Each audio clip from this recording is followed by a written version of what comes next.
আনসারকে দিয়ে যে খেলা শুরু হইলো তাতে বোঝা যায় পতিত সরকারের সেনাপতিরা এখনো সবল এবং সক্রিয়। এই আনসার কাণ্ড একটা কিন্তু ওয়েক আপ কল প্রফেসর ইউনূসের সরকারের জন্য।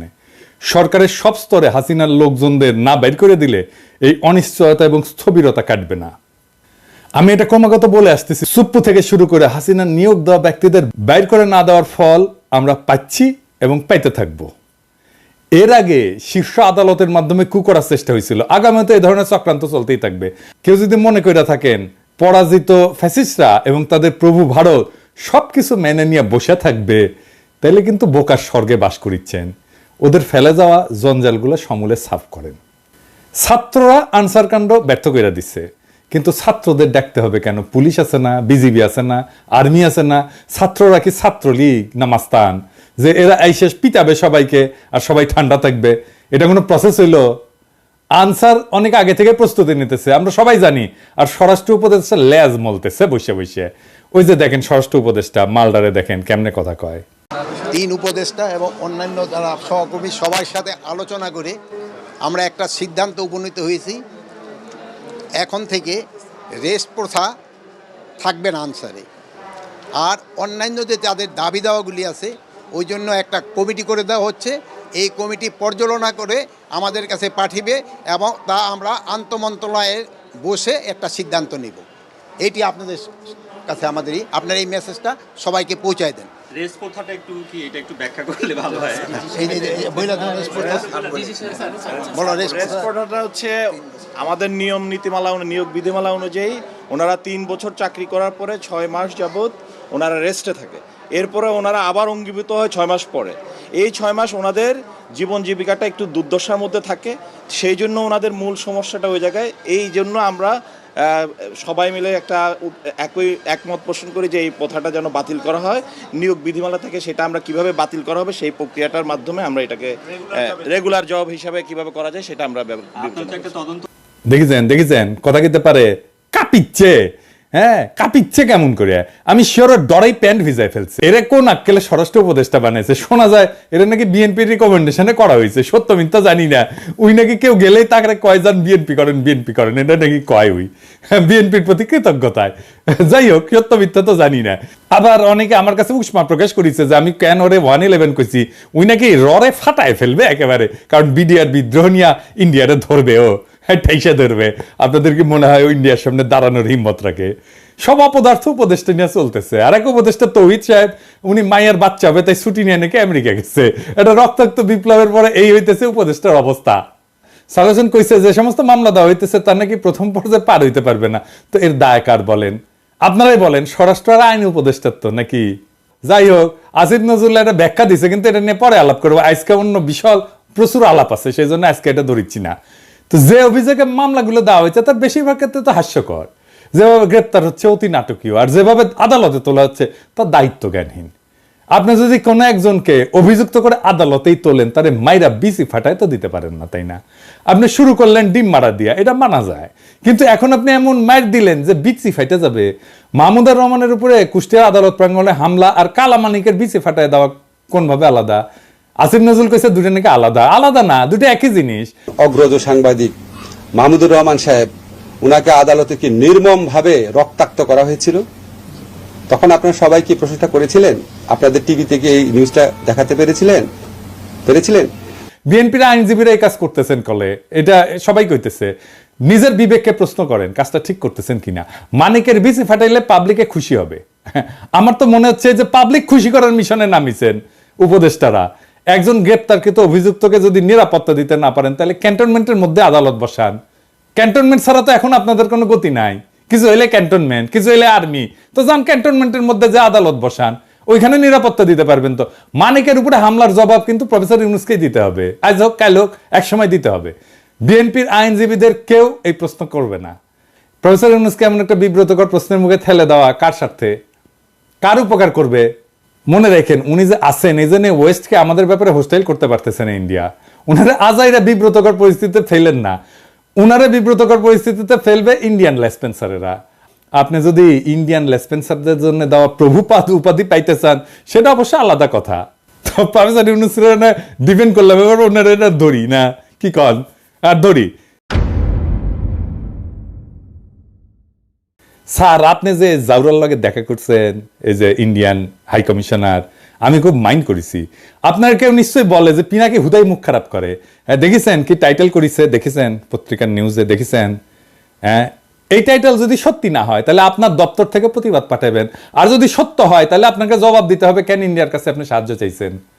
প্রণয় ভার্মার লগে আপনার দেখা করতে হবে কেন? সৌজন্য, হ্যাঁ ওই যে কইছে সৌজন্য সাক্ষাৎ, তো ও সৌজন্য দেখাইছে আপনারে স্যার? কি কন? আপনার শপথ অনুষ্ঠানেও আসছিল, আসে নাই, ওই সৌজন্যটা টুকু দেখাই নাই। এই তো জাউরের সৌজন্য বোধ, তাই না? আপনি বলেন ছাত্ররা আপনারা দায়িত্ব দিছে, তো ছাত্ররা কি ভারতের সাথে কুসুম কুসুম সম্পর্ক অনুমোদন করে? করে না তো। তবে এই ছাত্রদের সম্পর্কে কিছু বলা দরকার একজন অগ্রজ হিসাবে, আর এই লড়াইয়ের একজন স্টেক হোল্ডার হিসেবে। আর প্রফেসর ইউনূসকে কিছু ইনসাইড স্টোরি সম্পর্কে বলা দরকার, তাইলে ওনার বক্তব্যগুলো আশা করি আরো নিখুঁত হবে। এই বিপ্লবটা স্যার ছাত্ররা শুধু একা করে নাই, ছাত্ররা লড়াইয়ের স্পিয়ার হেড ছিল, মানে যারা রাজনীতির ভাষায় বলে ভ্যানগার্ড, মানে কমিউনিস্টরা কয় আর কি ভ্যানগার্ড, বর্ষার ফলার মতো আর কি। বর্ষার ফলা কিন্তু একা কিছু না, এটা অকার্যকর অস্ত্র বা সামান্য কার্যকর অস্ত্র। আর পিসের লাঠিটাও একা কিছু না, সামান্য কার্যকর অস্ত্র, কিন্তু দুইটা একসাথে এটা কার্যকর অস্ত্র হইয়া ওঠে। তো বর্ষার ফলাটা হইতেছে ছাত্ররা, আর জনতা হইতেছে পিসের লাঠিটা। ছাত্রদের সাথে জনতাও নামছিল, ব্যাপকভাবে নামছিল। শুধু বিশ্ববিদ্যালয়ের ছাত্র না, মাদ্রাসার ছাত্ররা নামছিল, শহীদ হয়েছে কাতারে কাতারে। কে নামে নাই? রিকশাওয়ালা, গার্মেন্টস ওয়ার্কার, জামাত, বিএনপি, হেফাজতের কর্মীরা, আবু সাইদকে শিবিরের সাথী তো। গত 15 বছর ধরে যারা লড়াই করছে তাদের রক্ত অশ্রু কান্নার উপরে দাঁড়ায় আছে এই লড়াই। এই লড়াই দাঁড়ায় নাই? এই লড়াইকে আকাশ থেকে পড়ছে? হঠাৎ করে বিজয় আসছে? আবু সাইদ যে বুক চিতায় দাঁড়াইছে, এই দাঁড়ানোটা প্রথম কে দাঁড়াইছে বাংলাদেশে? দেখেন তো এই ছবিটা, গার্ডিয়ানে ছাপা হয়েছিল, বিএনপি কর্মী। তারা এইভাবে অসংখ্যবার দাঁড়াইছে। মুক্তিযুদ্ধে যেভাবে আওয়ামী লীগ কুক্ষিগত করেছিল, জনতার বিজয়কে আওয়ামী বিজয় রিডিউস করছিল, সে একই কাজ কইরেন না। আওয়ামী ন্যারেটিভের পরাজয় তো দেখলেন, এবার আপনাদের এই ন্যারেটিভও কিন্তু পরাজিত হবে যদি এটারে ছাত্রদের লড়াই হিসাবে শুধুমাত্র প্রতীয়মান করেন। 5 তারিখে আর্মি গুলি চালায় নাই, চালাইতে পারত। চালাইলে কি হইতো? প্ল্যান কি ছিল? প্রফেসর ইউনূসকে জিজ্ঞেস করেন। আমি ওনারে একটা কাজ করতে রিকোয়েস্ট করছিলাম, স্যার তো জানেন আপনি, যাতে আর্মির গুলি করা ঠেকানো যায়। উনি কাজটা করছিলেন, আপনাকে ধন্যবাদ। ওনার কাজটা সূত্র ধইরা আমার একজন বড় ভাই যিনি জাতিসংঘে কাজ করতেন, তিনি জাতিসংঘে কিছু গুরুত্বপূর্ণ ভূমিকা রাখছিলেন। জাতিসংঘের মহাসচিবের ক্ষেত্রে একটা ক্রুশিয়াল ভূমিকা ছিল। আমি প্রফেসর ইউনূসকে জানাইছিলাম যে এত কিছুর পরেও যদি আর্মি গুলি করে তাইলে প্ল্যান বি কি? আর্মির সাবেক জেনারেলরা আর্মি কনভয়ের সামনে দাঁড়াইতো। কারা কারা দাঁড়াইতো আমি আজকে নাম কইলাম না। হাসিনা যদি টিকা যাইতো তাইলে প্ল্যান সি ছিল। লড়াই এমন জায়গায় পৌঁছাইছিল যে আমরা সশস্ত্র লড়াই করলেও জিতে আসতে পারতাম, আর আমরা সেটা করতামও, আন্তর্জাতিক শক্তির সাহায্য নিয়ে করতাম, আগাইছিলামও, আর বেশি না কই। এইবার আমি একটা খুব খারাপ একটা সেন্সিটিভ প্রশ্ন করি, স্যার আপনারাও করি, ছাত্রদেরকেও করি, কিছু মনে কইরেন না প্রফেসর ইউনূস এবং ছাত্ররা। এই যে কয়েকশো পুলিশ মারা গেল, মাইরা যে টাঙ্গায় রাখা হলো, কে করছে? ছাত্ররা। আপনারা এইটার ওনারশিপ নেবেন? নেবেন না তো। থানা আক্রমণ হইল একের পর এক, এমন কোন থানা নাই বাদ গেছে। পুলিশ যে আতঙ্কে পলাইলো, কে মাইরা টাঙ্গায় রাখছিল? কে? ছাত্র ভাই আপনারা রাখছিলেন? হ্যাঁ, কে করলো এটা নিশ্চয়ই বুঝতে পারতেছেন। এই বিপ্লবী সহিংসতা কোনো র্যান্ডম ঘটনা না, আর এইগুলো ছাত্ররা করেও নাই। কিন্তু এই বিপ্লবী সহিংসতার একটা ডিসাইসিভ রোল ছিল। হাসিনা না পড়লে পুলিশের পরে আমলাদের সিরিয়াল ছিল। হ্যাঁ আমি জানি, বাইচা গেছেন আপনারা। ওই যে সব সুন্দরী সব অপসরীরই একটা দুর্গন্ধযুক্ত গুজ্জদার থাকে, সেরকম এইরকম বিপ্লবের একটা বিপ্লবী সহিংসতা থাকে যেটা কেউ ওন করে না, কিন্তু ওই বিপ্লবী সহিংসতাটা দরকার। সেই জন্য আপনি বিপ্লবের পুরা গল্প কোনোদিন পাইবেন না, কারণ এই কথাটা কেউ বলবে না যে আমি এটা করেছি, কেউ বলবে না, কেউ স্বীকার করবে না, কিন্তু এটা হয়েছে। যাই হোক, তাই সবাইরা বাদ দিয়ে একটা গ্রুপকে মহিয়ান করে তোরা কৌশলকে বাদ দিতে অনুরোধ করি। তরুণ ছাত্র নেতা এবং উপদেষ্টা পরিষদের জন্য সামনে কিন্তু বিপদ আছে। বিপদটা কি আমি একটু বলি, খুইলা বলি। ছাত্ররা একটা শক্তি, সত্য, কিন্তু ছাত্র নেতারা ডিসপোজেবল। ডিসপোজেবল কথাটা শুনে আবার মাইন্ড করেন না। ছাত্র নেতাদের শক্তি অতি ক্ষণস্থায়ী। আমিও ছাত্র নেতা ছিলাম, আমিও ঠিক 90-এর অভ্যুত্থানের নেতা ছিলাম। হাজার হাজার ছাত্রকে ডাক দিলে এক কাতারে আনতাম। এখন ওই ছাত্রদের আনতে পারবো না, কারণ তারাও ছাত্র নাই, আমিও নাই। ওদের সবার সংসার হয়েছে, রাজশাহী মেডিকেল কলেজে গেলে হ্যাঁ সাবেক ছাত্র পরে পরিচিতি পাইছে, পিনাকি ভট্টাচার্য হয়েছে, সেই জন্য হয়তো আসবে অনেকেই। কিন্তু আমি যদি আজকার পিনাকি না হইতাম কেউ আসতো না। ছাত্রনেতার তার যে কনস্টিটিউয়েন্সি সেটাতে খুব অল্প সময় থাকে, খুবই অল্প সময় থাকে। ওই যে জায়মান অক্সিজেন বলে কথা আছে না, সামান্য সময় থাকে, ওই রকম জায়মান তার শক্তিটা। এই যে 90-এর অভ্যুত্থানের অগ্রপথিক ছাত্র নেতারা, এই যে দেখেছেন ওনারা কোথায়। এই যে বিচিত্রার প্রচ্ছদ প্রতিবেদন হয়েছিল, আমাদের সময় বিচিত্রার প্রচ্ছদ প্রতিবেদন হওয়া মানে বিশাল বিশাল ব্যাপার। বিচিত্রার প্রচ্ছদ প্রতিবেদন হয়েছিল, ওনাদের ছবি দেয়া, ওনারা কোথায়? কোথাও নাই। অথচ উনাদের কথায় তখন দেশ চলতো। এরশাদের পতনের পরে বাংলাদেশের ছাত্র নেতাদের মধ্যে 4 খলিফার চাইতে বড় ছাত্র নেতা আসে নাই। ওনাদের গত 40 বছরে কোনো বেল ছিল রাজনীতিতে? ছিল না। এখন আজকার ছাত্র নেতারা ডাকলে হাজার হাজার ছাত্র আসে। ঠিক 5 বছর পরে ওই ছাত্র ইউনিভার্সিটি থেকে বেড়ে গেলে সেই একই বাগানে আসবে নতুন কুড়ি। শুধু সেদিনের মালি থাকবে না, ছাত্র রাজনীতি কফি হাউসের সেই আড্ডা, বুঝছাও, এটা থাকে না। বারবার ছাত্রদের সামনে আয় না, জনতাকে যে সামনের কাতার থেকে পিছে ঠেলে দেওয়া হইতেছে, তার সবচেয়ে বড় ভিকটিম হবে ছাত্ররাই, ছাত্র নেতারাই। তারা শক্তিহীন হইয়া পড়বে। রাজপথে ছাত্র জনতার বিপ্লবী ঐক্য হাসিনাকে পরাস্ত করছে। শুধু ছাত্ররা করে নাই। ক্ষমতা জিনিসটাকে আজকের ক্ষমতাবানদেরকে বুঝতে হবে খুব খেয়াল করে, কারণ এটা না বুঝলে আপনি ক্ষমতাকে ম্যানেজ করতে পারবেন না। কারণ ক্ষমতা খুব ডেঞ্জারাস জিনিস। আমি আপনাদেরকে বিপ্লবের একটা এক্সাম্পল দিয়ে দেখাই। ক্ষমতা কিভাবে বিপ্লবকে ধ্বংস করে দিতে পারে। রুশ বিপ্লব টেকেছিল, টেকে নাই। এত বড় সফল বিপ্লব টেকে নাই কেন জানেন? কারণ লেনিন নিজে ক্ষমতাকে কিভাবে ডিল করবেন, জনতার সাথে কিভাবে পুনঃসম্পর্ক স্থাপন করবেন, জনতাকে দিয়ে কিভাবে বিপ্লবকে ওন করাবেন, সেটা বুঝতে পারে নাই লেনিনের মতো প্রখর রাজনৈতিক মেধার লোক। ক্ষমতা এসে বিপুলভাবে অজনপ্রিয় হয়েছেন লেনিন আর তার নিজের দল মাত্র কয়েক মাসের মধ্যে। এটার সাথে বাংলাদেশের আগস্ট বিপ্লবের মিলটা ধরাই দেব, মজা পেবেন। রাশিয়া বিপ্লব হইল, লেনিন ক্ষমতা নিলেন, তারপর একটা নির্বাচন দিলেন কয়েক মাসের মধ্যে এবং গোহারা হারলেন। বিরোধী দল পেল 40% ভোট আর সে পেল মাত্র 25% ভোট। তারপর পার্লামেন্টে রেড আর্মি পাঠায় ওদেরকে পার্লামেন্ট ছাড়া করলেন। এটা হচ্ছে লেনিনের কেরামতি। সফল বিপ্লব করলো যেই দল ক্ষমতায়, তারপরে গোহারা হারলো। আর ওই হারার পরেই Soviet union one party state হয়ে ওঠে ধীরে ধীরে। দীর্ঘমেয়াদে শুধু বিপ্লব না, একটা প্রসপারাস নেশনকে পিছায় দেওয়া হয় বহু বছর, আজকে পর্যন্ত মাথা তুলে দাঁড়াইতে পারেনি। আর একটা এক্সাম্পল দিই, শপথ নেওয়ার আগে মোস্ট প্রমিনেন্ট পপুলার ছাত্র নেতা কারা ছিল? আসিফ আর নাহিদ তো, তাই না? এখন মোস্ট প্রমিনেন্ট পপুলার ছাত্র নেতা কে? সার্জিস আর আফনাজ আব্দুল্লাহ। কেন বুঝলেন তো? কারণ ওটা ক্ষমতার বাইরে। ক্ষমতা জনগণের সাথে নেতার দূরত্ব তৈরি করে সব সময়। ক্ষমতাবানকে জনগণ পছন্দ করে না, ক্ষমতা জনগণকে দূরে সরায় দেয়। লেনিনের মতো প্রখর রাজনৈতিক মেধা এই ক্ষমতাকে ম্যানেজ করতে পারে নাই। দুইটা দেশ পারছিল কিন্তু বিপ্লবের পরে ক্ষমতা আর জনতার মধ্যে মেলবন্ধন করতে, কিউবা আর ইরান। সেই জন্যই দুই দেশে এখনো বিপ্লব টিকে আছে। আর এই অরাজনৈতিক এনজিও দুর্বল বুইরাদের ক্যাবিনেট পারলে ভালো, কিন্তু প্রফেসর ইউনূস তো খমিনেও না লেনিনও না। এখনই প্রফেসর ইউনূসের সরকারকে অনেকে এনজিওগ্রাম সরকার বলে। ওই যে হার্টের এনজিওগ্রাম না, ওই এনজিও মানে নন গভর্নমেন্ট অর্গানাইজেশন, আর গ্রামীণের গ্রাম মিলে এনজিওগ্রাম সরকার। হ্যাঁ বুঝছেন স্যার, আপনার সরকারকে এনজিওগ্রাম সরকার বলে। বুড়াদের লাগে এনজিওগ্রাম। এটা নতুন তরুণ বাংলাদেশ করতে পারবে না। আপনার ক্যাবিনেটের 2জন তরুণ ছাত্রকে নিয়েছেন, আমি প্রথম দিন এটা অ্যাপ্রিসিয়েট করছি, বলছি যে এটা ভালো কাজ হয়েছে। আপনি সবাই নেন তরুণ, সবাই সব উপদেষ্টারা তরুণ নেন, এই যে ছাত্রদের নেন, কোনো অসুবিধা নাই তো, আমরা সাপোর্ট করব। ওরা খুব ভালো পারবে চালাইতে। এর আগে ব্রিগেডিয়ার স্বাগত কইছিলেন না আওয়ামী লীগকে দল গুছাইতে। আজকে আসিফ নজরুল পিছে মুজিবের ছবি নিয়ে কইলেন আওয়ামী লীগ ঐতিহ্যবাহী দল, তার সংগঠন করার অধিকার আছে। ব্যক্তিগতভাবে আমি মনে করি কোনো রাজনৈতিক দলকে নিষিদ্ধ করার পক্ষে আমি না। আওয়ামী লীগ বাংলাদেশের স্বাধীনতা সংগ্রামে নেতৃত্ব প্রদানকারী দল। বিভিন্ন গণতান্ত্রিক সংগ্রামে এই দলটার অবদান ছিল। গত 15 বছর তারা যা করেছে সেটা তাদের ঐতিহ্যের সাথে যায় না। মানে বুঝছেন তো, এই এনজিওগ্রাম সরকারের কাম হইতেছে আওয়ামী লীগকে সাফসুতরা কইরা আবার মানুষের সামনে পরিবেশন করা। আসিফ নজরুলকে জিজ্ঞেস করেন, জার্মানিতে হিটলারের দল কি রাজনীতি করতে পারে? আওয়ামী লীগ কি ফ্যাসিস্ট দল না? আসিফ নজরুলকে জবাব দিতে হবে যে হ্যাঁ বা না বলতে হবে। জয়তে বললে চলবে না, যদি কিন্তু ইত্যাদি ইত্যাদি বললে চলবে না। কোন অথরিটিতে আসিফ নজরুল বলে যে আওয়ামী লীগের রাজনীতি করার অধিকার আছে?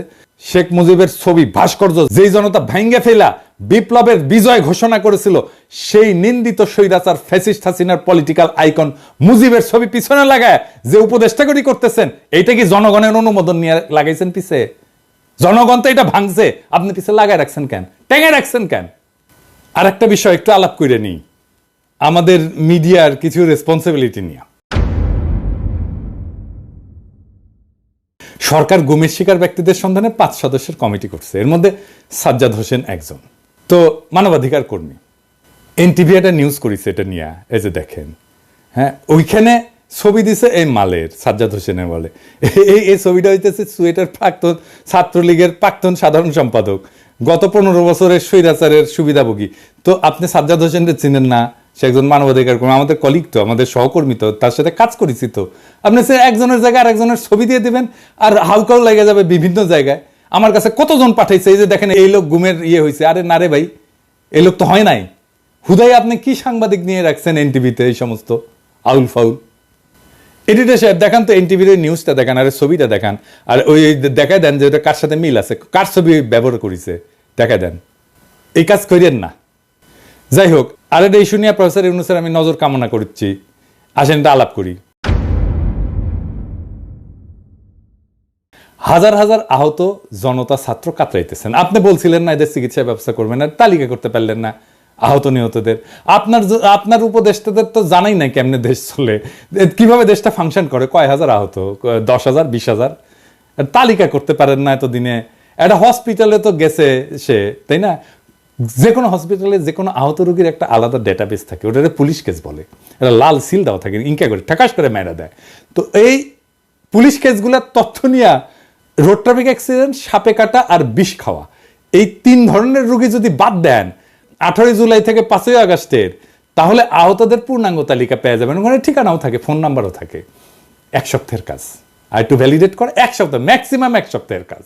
দেশ কেমনে চলে এটা জানেই না, এইগুলারে আপনি উপদেশটা বানাইছেন তো বানাইছেন, বানান ছাত্রদের বানাইতেন, সবগুলোই ছাত্র নিতেন, খুব ভালো কাজ করবে। আমি প্রথমে 2 জন ছাত্র বানাইছিলেন উপদেশটা, আমি কইছিলাম এটা ভালো কাজ করেছেন, আর সবগুলোরে নিতেন ছাত্র, কোনো সমস্যা ছিল না তো।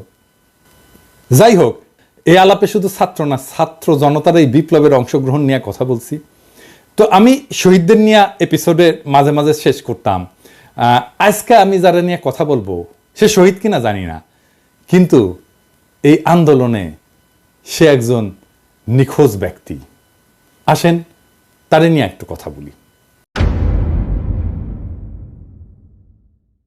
ইয়াসিন আরাফাত একজন দরিদ্র শ্রমিক, রাজধানীর ঢাকার কুড়িল এলাকায় ইঞ্জিন মেকানিক হিসেবে কাজ করতেন। একই এলাকায় ফুচকা বিক্রি করতেন বাবা আবুল কালাম। গত 18 জুলাই বিকেল ইয়াসিন আরাফাত বাবাকে ফোন দিয়ে বলে, বাবা আমি খুব বিপদে আছি। এরপর ফোনের লাইন কেটে যায়। ওই ঘটনার 1 মাস পার হলেও ছেলের সন্ধান পাননি আবুল কালাম। সন্তানের খোঁজে বিভিন্ন জায়গায় ঘুরে বেড়াচ্ছেন। অন্যদিকে নিখোঁজ থাকার পর অনেকে ফিরতে শুরু করেছেন পরিবারের কাছে, কিন্তু ইয়াসিন আরাফাত ফেরেনি। কেউ তার খোঁজ নেয়নি, কেউ ফেসবুকে লেখেনি, তাকে নিয়ে কোনো পত্রিকা স্টোরি করেনি। করবে কেন? সে তো আর এলিট না, নিতান্তই সাধারণ শ্রমিক, যারা কোনো প্রতিদানের আশা ছাড়াই লড়াইয়ের মাঠে নেমেছিল। কোনো কোটা না, কোনো চাকরির ন্যায্যতা না, নিতান্তই সে হাসিনার নির্মম শাসনের বিরুদ্ধে, ছাত্রদের উপরে চলা নির্মম ফ্যাসিস্টের আক্রমণে বিক্ষুব্ধ হয়ে পথে নেমেছিল। সম্ভবত তার জীবনটাও দিয়ে দিয়েছে। তারপরে বেওয়ারিশ লাশ হয়ে কোথাও দাফন হয়ে মাটিতে মিশে গেছে এতদিনে। তার বাবা কাঁদতে কাঁদতে ছেলেকে খুঁজছে। তার কান্নাও একদিন শুকিয়ে যাবে। বিপ্লবের এমন অসংখ্য শহীদ অগোচরে থেকে যাবে। এইসব জানা অজানা অসংখ্য শহীদদের রক্ত মারিয়ে যারা ক্ষমতার মসনদে বসলেন, তারা এই ফ্যাসিস্টকে সাফসুতরো করে আবার আমাদের পরিবেশন করবেন। হাসিনার অনুগতদের দিয়ে প্রশাসন চালাবেন। পিছনে ফ্যাসিস্টের আইকনের ছবি ঝুলিয়ে একটুও গ্লানিতে ভুগবেন না। ইয়াসিন আরাফাতের বাবা আবুল কালামের জীবনটা এক অসীম দুঃখে ডুবে গেছে। প্রত্যেকদিন সকালে হয়তো তিনি ঢাকার কুড়িলে যান, যেখানে একসময় তার ছেলে ইয়াসিন আরাফাত কাজ করত। পুরনো স্মৃতির টানে তিনি প্রতিদিন সেখানে যান, যেন অলৌকিকভাবে ছেলেকে দেখতে পাবেন হঠাৎ। কিন্তু ইয়াসিন আরাফাত ফেরে না, আর কোনোদিন সে ফিরবে না। আবুল কালামের চোখের পানির কোনো শেষ নেই। সেই জন্যই তিনি কাঁদেন, অবিরাম কাঁদেন। তিনি জানেন যে তার কান্না কখনোই শেষ হবে না। প্রত্যেকটা দিন তাকে মনে করিয়ে দেয় তার ছেলে আর মেয়ে। কিন্তু তবুও তিনি আশা ছাড়েন না। ছেলের খবর পাওয়ার আশায় দিন রাত কাটান। এদিকে ক্ষমতার খেলার মঞ্চে এই সাধারণ শ্রমিকের আত্মত্যাগ কোথাও স্থান পায় না। অন্যদের মতো ইয়াসিনেরও কোনো স্বীকৃতি নেই। তার জীবনটা যেন একটা নিষ্ফল স্বপ্নের মতো। তার বাবা আবুল কালাম নিজের চোখের জল দিয়ে সেই স্বপ্নকে কবর দিয়ে যাচ্ছেন প্রত্যেক দিন। কিন্তু এই নিঃশব্দ কান্নার মধ্যেও আরেকটি আগামী বিপ্লবের বীজ রোপিত হয়েছে। ইয়াসিন আরাফাতের রক্তের ফোঁটাগুলো সেই বীজের জন্যে জল হয়ে থাকবে। হয়তো একদিন, অনেক অনেক দিন পর, এই রক্তের রঙে রঙিন হয়ে, এই রক্তের রঙে রঙিন হবে নতুন একটা ভোর। ইয়াসিনের মতো অজানা শহীদদের রক্তেই ফুটে উঠবে সেই ভোর, যা সত্যিকার স্বাধীনতার আলোকে আলোকিত। ততদিন পর্যন্ত আবুল কালামের চোখে থাকা আশা হয়তো ম্লান হবে না, কারণ তার ছেলের আত্মত্যাগ সেই দিনের বিপ্লবীরা ঠিকই স্মরণ করবে। যে বিপ্লব এক এলিটের হাত থেকে আর এক এলিটের হাতে ক্ষমতা হস্তান্তর করবে না। এভাবেই অগণিত শহীদের আত্মত্যাগ একদিন ইতিহাসের পাতা জুড়ে লেখা হবে। আর তখনই হয়তো আবুল কালামের চোখের জল একটু থামবে এবং তিনি জানবেন যে তার ছেলে কোনো অচেনা ইতিহাসে হারিয়ে যায়নি, বরং সেই ইতিহাসের অংশ হয়ে বেঁচে আছে। ইনকিলাব জিন্দাবাদ।